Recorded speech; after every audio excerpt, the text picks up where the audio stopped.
প্রতিটি ক্ষেত্রে এখানে সময় বাঁচানোর একটা সুযোগ আছে এবং সেটা যদি ডিজিটাল হয় সেই সুযোগটা আমরা এখানে লাভ করব।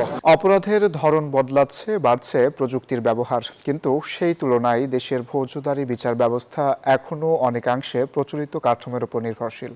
বিচার প্রক্রিয়াকে আরও দ্রুত, স্বচ্ছ ও জনবান্ধব করতে গবেষণার উদ্যোগ নিয়েছে চট্টগ্রাম বিশ্ববিদ্যালয়ের আইন বিভাগ। আরও জানাচ্ছেন আকরাম হোসাইন। প্রযুক্তির অগ্রগতির সঙ্গে পাল্লা দিয়ে বদলাচ্ছে অপরাধের ধরন। সাইবার অপরাধ সহ নানা জটিল অপরাধ মোকাবিলায় প্রচলিত বিচার কাঠামোকে অনেক ক্ষেত্রে অপ্রতুল মনে করছেন সংশ্লিষ্টরা।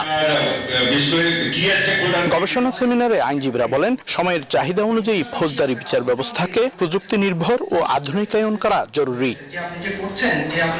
আর বিশেষজ্ঞরা বলছেন, বিচার প্রক্রিয়ার দীর্ঘসূত্রতা ও জটিলতায় সময় ও অর্থ পদ্মা সেতু, মেট্রো রেল এবং এলিভেটেড এক্সপ্রেসওয়ে নির্মাণের গর্বিত অংশীদার বসুন্ধরা সিমেন্ট। দুটোরই অপচয় হয়।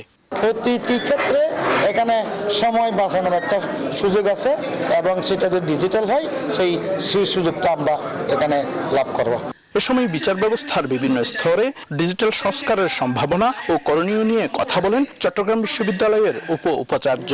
আমাদের আইনগত যে জটিল একটা ব্যাপার আছে সেটা সহজভাবে উপস্থাপিত হবে এবং সহজে মানুষ যেদিকে সবচেয়ে ভালো সুবিধাটা নিতে পারে সেই প্রক্রিয়াটা ত্বরান্বিত।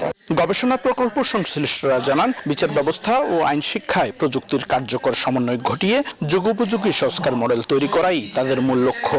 তো এই প্রজেক্টের মূল উদ্দেশ্য হচ্ছে যে আমাদের লিগ্যাল এডুকেশন, আমাদের জুডিশিয়ারি সিস্টেম এগুলিকে ডিজিটাল করার জন্য একটা রিফরমেশন, একটা সংস্কার, যেটার মাধ্যমে আমাদের দেশের জনগণ যে ন্যায় বিচার পাওয়ার যে অধিকার আছে সেটা যাতে তারা খুব সহজে পেতে পারে। ডিজিটাল যুগের চ্যালেঞ্জ মোকাবেলায় বিচার ব্যবস্থাকে আরো আধুনিক, দক্ষ ও জনবান্ধব করে তুলতে এই গবেষণা গুরুত্বপূর্ণ ভূমিকা রাখবে বলে আশা সংশ্লিষ্টদের। মামলার জট অনেক কমে যাবে আপনার। আকরাম হোসাইন, নিউজ 24, চট্টগ্রাম।